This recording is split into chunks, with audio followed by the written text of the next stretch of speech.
Direction à présent, Mathieu, la Grande-Bretagne, pour un sommet qui s'annonce électrique, celui de l'OTAN. Les pays de l'Alliance se rassemblent sur fond de profondes divergences. Bonjour Vincent Hervouette. Bonjour. La France veut clarifier les finalités stratégiques que poursuit l'OTAN.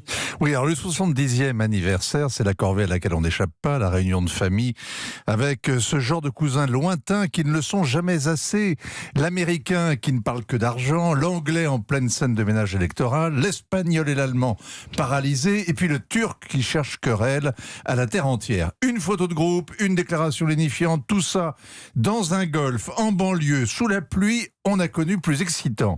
Le moment fort est prévu ce soir, un dîner à Buckingham Palace. C'est tout dire. L'anniversaire s'annonce gai comme un enterrement. Et puis Vincent, il y a eu les propos crus et directs d'Emmanuel Macron qui a dit que l'OTAN était en état de mort cérébrale. Il dit « Le roi est nu ». L'OTAN le déteste, c'est une bureaucratie militaire. Armé d'une calculette, son secrétaire général aligne des chiffres pour apaiser Donald Trump, qui trouve l'alliance vieillotte, impotente, ruineuse. Les États-Unis supporteront donc seulement 16% du budget de fonctionnement. Les Allemands paieront autant. Tous les autres pays feront des efforts, tous sauf la France. D'ores et déjà, 8 pays européens consacrent 2% de leur PIB à la défense, 8, mais pas la France.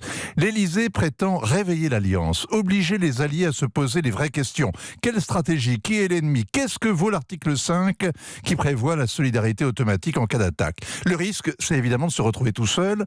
Le plus ennuyeux serait que Donald Trump lui donne raison. Le parapluie américain est plein de trous, mais il n'y en a pas d'autres.